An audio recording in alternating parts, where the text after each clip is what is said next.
আসসালামু আলাইকুম সবাইকে। আমার নাম মোহাম্মদ আজওয়াদ চৌধুরী।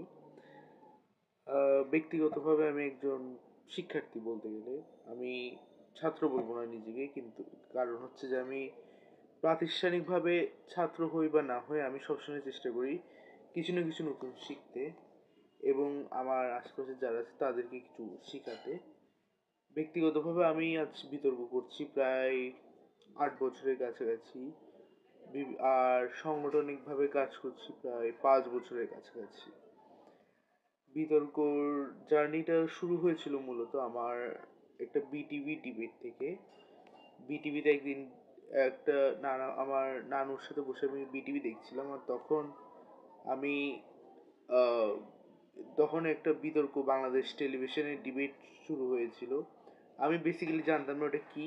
আমি আমার যেখানে প্রশিক্ষণ গ্রহণ করেছি সেখানে প্রশিক্ষণ নেওয়া পর্যন্ত আমি আসলে জানি নাই যে ওটা কি ছিল। মানে ডিবেটটা যে কি, এটা কেন করা হয়, এটা সম্পর্কে আমার কোনোই নলেজ ছিল না যখন আসলে আমি প্রশিক্ষণের জন্য ভর্তি হই। আমি তখন ছিলাম 4th স্ট্যান্ডার্ডে, মানে 4th ক্লাসে।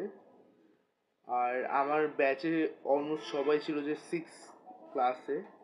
আমি বয়সে ছোট ছিল, বাট আমি বেশ যেহেতু প্যাশনেট ছিলাম এর ব্যাপারে, আমার আসলে খুব ভালো লেগেছিল ওরা বিতর্কটা যেভাবে করছিল। যে বিটিভিতে সনাতনী ডিবেট ছিল, আমার এখনো খুব স্পষ্টভাবে মনে আছে। ওরা হচ্ছে যে আমি জানতাম না ওটা কী ছিল, আমি শুধু দেখেছি 6 জন ছেলে মেয়ে একের পর এক স্টেজে উঠছে, নির্দিষ্ট টাইমের জন্য বলছে এবং খুব সুন্দরভাবে নিজেদের পয়েন্টটা স্ট্যাবলিশ করে যাচ্ছে। এখন ওই জিনিসটা দেখে আসলে হয়তো ভালো লেগেছিল, আমার বয়সও তখন কম ছিল। আজ 8 বছর ধরে বিতর্ক করছি এবং আজ এত বছর বিতর্কে এখনো মনে হয় যে অনেক কিছু শেখা বাকি আছে এবং ইচ্ছা আছে প্রচুর শেখার, এবং ইচ্ছা আছে অন্যদিকে শেখানোর।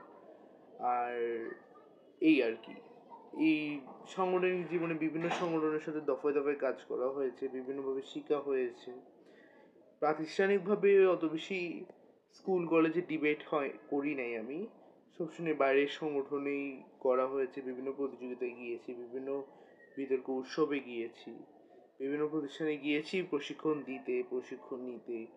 এবং আজ এতগুলো প্রশিক্ষণ দেওয়ার পর এখনো মনে হয় যে এখনো অনেক কিছু শিকার আসছে। আর আশা করছি শিখার যে আরো সৌভাগ্যটা আছে সেটা আরো বৃদ্ধি পাবে, এবং আপনাদেরকেও যতটুকু পারি চেষ্টা করবো আর কি, যে যতটুকু পারবো যে সেখান থেকে কিছুটা হইলেও আপনাদের সাথে শেয়ার করতে, এবং আশা করি আপনারাও সাথে থাকবেন। ধন্যবাদ সবাইকে। আসসালামু আলাইকুম।